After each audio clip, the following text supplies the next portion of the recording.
All aboard! It's Jang here with a look at a Playmobil set that I bought directly off their direct sales website, their own official web store. This is the mini excavator set. So if you're looking for an excavator and you don't want to spend on the full-sized one, this one may be able to take its place, or you can use it beside it, or you can use it for other situations. It's a really small little thing, but surprisingly, it has full functions. To demonstrate this, I'm going to need to use a figure, but no figure is included with this set. So I'm just going to bring in this retro-styled construction worker here. The cab opens up like so, and we might as well look at that. So just a little bit of molded in detail on the front and a couple of controls for the hands to hold on to.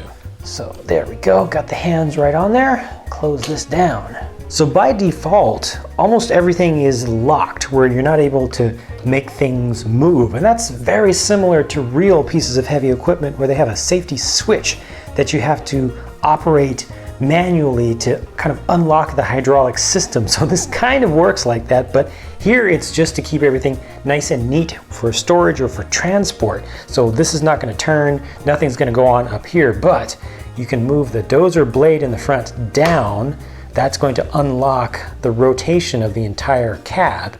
And then if you want to use the arm, you need to pull this, kind of like a little switch, and that's going to allow this to go down. Now you have full use of the thing. So it almost is a little bit realistic in that way.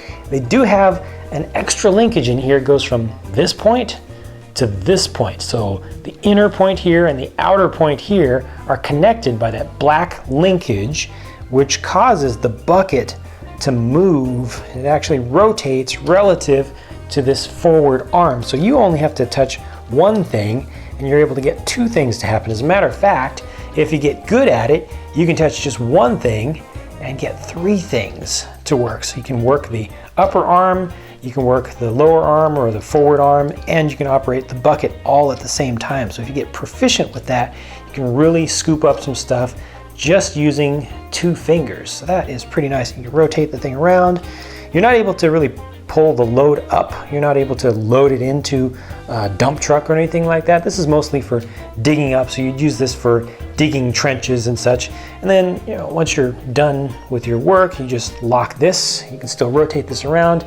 You can use, turn this around and use the blade, the dozer blade. You see that the tracks work pretty nicely. Or you can leave it forward. You don't have quite as much visibility that way with the arm in the way, but when you're completely done, you just pull this up and now everything's locked. You can still move around, but this is good for taking it to a spot where you're going to park it or getting it up onto a trailer if you have some sort of flatbed trailer or some other thing for transporting this around from and to a job site. So again, the figure is not included. No figure is included with this. It's a small, what they call a supplemental, I believe, supplemental service set, just an additional thing that you can get to add to your own scenes. And I really like it. I like all kinds of construction equipment. I've operated a number of excavators myself in my life, and they're a lot of fun. Probably folks who have done it for decades might start to lose some of the fun, but I think that for many adults and certainly for a lot of kids, this is a great little representation of something that's very enjoyable in life. So if you have any thoughts you would like to share about this, please do down in the comment section. I always like to see feedback from different people who come from different perspectives. I hope that you enjoyed this video and I hope that you'll come back for more because more of my videos are coming soon. Catch you later.